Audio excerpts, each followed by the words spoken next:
Hello, this is Craig Lane with Health Alchemy, another in our special series of YouTube videos. This one's going to be sort of a preview for our winter cleanse, and it's about edible and topical clays.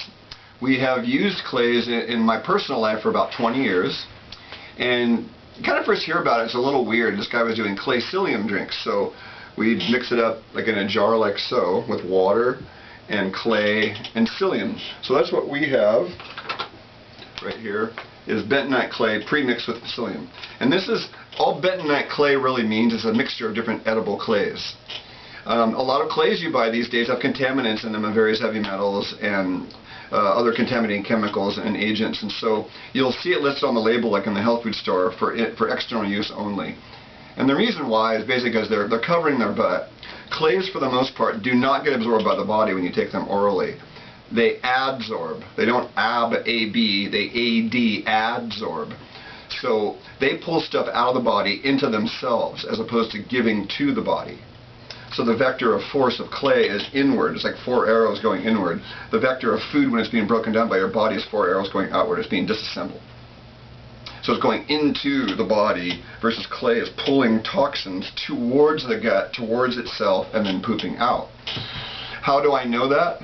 Because we see people's behavior, physiology, and emotional fields change, and then you can see via lab work, hair analysis, heavy metals leaving the body, urine, blood, all of the above. But most important to me is the subjective experience. I don't care about labs, rat studies, double-blind, all that. It doesn't make any difference when the client's dying of stage 4 cancer. It's all about results in my world, and clay gets you results. So a topical use of this is we carry a product by Premier Research Labs. I usually don't plug individual brands, but what makes this unique is it's a botanical blend of ground up herbs, peat magma, volcanic lavas, and clays. So it's not only pulling toxins out of the body, but it's actually curing an underlying condition on the skin itself. It could. This is not for oral use, and this is very black. But it's an example of what we would call a topical clay, where, gee, I got a splinter in my skin. Well, guess what? You put clay on it and it'll pull it out. There are herbs that do that too. How do I know that? Because I have 20 years of experience. So most of this is going to be about oral use for the next couple of minutes. The topical use is very simple. You simply mix a little bit of water in a little bit of clay powder, and then you apply it. And this particular system, you can apply it all over your body and stand outside in the sun or walk around for 5 or 10 minutes or sit down, but you can't sit anywhere where your butt's going to get black, right? Because your seat's going to get black. So the last time I did this, when I was out in a meadow in a field in the mountains and just completely stark naked, black colored clay all over my body, running around like a madman, and then everything dried up 10 or 15 minutes later, and that's how you know it's done, because it's drying out and it's pulling into itself. And then it was a simple scrape, wash off, and if you're on the dirt, the black just washes off. If you're doing this in the shower or the tub, make sure you flush all of it down and leave the water running for about a minute afterwards. It's better to do these outside of the hose, typically. But if you have to do it in the shower, just make sure that you do it and you rinse it off well, down the drain. And topical uses can be anything from, you're not sure whether it's a skin rash, maybe I got a chemical exposure, maybe there's something coming in from the outside. It's better topical use of clays. Stuff that's coming from the inside and metabolically using the skin as a detox organ is not a good use of topical clay. That's where you're going to want to do your liver work, your detoxification, your internal clays potentially, and really see a health professional. You know, if you have dermatitis, eczema, all of the skin conditions. I won't go into all of them right now, but I have a client diagnosed with something called mastocytosis. And it sounds horrible, right? Mastocytosis. Ooh. And all it is an immune response of the mast, MAST cells, you know, on the skin. And the mast cell produces histamine. The histamine damages the pigment, and it appears as a rash, but it's just a pigment-damaged cell. And so they want him on prednisone the rest of his life, and all these tests and antibiotics. And I said, which really gave the guy a lot of hope. I said, you don't have a problem, dude. You're toxic.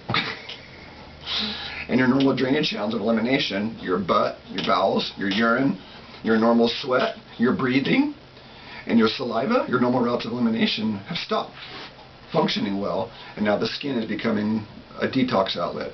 So it's like having a bowel movement out of your skin. Gross, but true. Wow. That's the first time I ever thought of that one, but it really hammers the point home. If you aren't having bowel movements every day, you'll have a bowel movement out your skin. Or you might have a headache, and it's a bowel movement out the head. When we're toxic, things can appear in a lot of different places, and then the medical people love to diagnose you, pathologize you, medicate you, and then you're in the downward spiral. So edible clays now can be used for a lot of things. My first edible clay was chewed up, raw, uncooked brown rice. Quarter cup a day. That's 2 of these.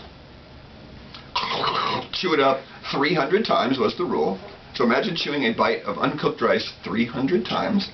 And it acts like a steamroller, because the unchewed rice is absorbing water, and you drink it with some water, but it's absorbing water and it's steamrolling along everything. So if there's a big patch of candida somewhere, it's going to steamroll along, soak up the candida, and carry it out of the body. The first time I did that, I had some horrible digestive reactions. But there were, like, if this is a poo, there were striations in it. And the striations were what the rice pulled off my body, and it was on top of the normal poo. These striations of God knows what, right? It was part of my microbiome, but it was an unhealthy microbiome, what I call an apartment complex for pathogens. White trash neighborhood. Sorry, white trash people. So, this is a better version of this because rice is a grain. Grains have a lot of problems with people orally in general, so clays tend to be a little more easy on the body. If they're done properly, that's why we're doing this video. So the ratio for a good clay drink is, first of all, you don't want to just put clay in your body dry. Don't ever do that. You'll cause a cork, your intestines will back up, you could have a blockage, and then you'll have surgery. Don't ever do clay dry without proper supervision. So this is a mixture of half bentonite clay and half psyllium. Psyllium is also a problem for some people. So what you want to do is get a really high quality fresh psyllium husk. Better yet, use the whole seed and grind it up in a coffee grinder. So the ratio is typically about 2 or 3 teaspoons ground up clay and psyllium combination to a cup of water. So we're going to have a quart of water here, and this is 2 tablespoons right here. And this is 2 tablespoons right here.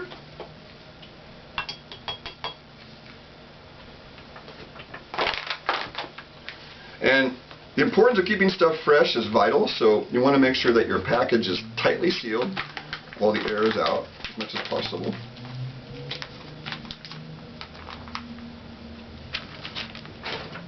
And then we're going to whisk this a little bit. Much better to have a real whisk. I'm just at my office right now and filming this, and it's not in my kitchen at home. So you kind of get the idea here. I'm going to get a mason jar lid on this, and I will shake it up a few times until I feel like see how there's still chunks there? You want the chunks to go away. So before I take this internally, now what makes this different is we're going to add something called Umeboshi plum paste. See this pink plum paste here? We sell it in my office. And this is botanically, it's a green apricot that's picked when it's toxic and green on a special type of apricot tree. Why is it called plum paste? Well, apricots are related to plums. They look like little green plums. Then they're pickled in salt for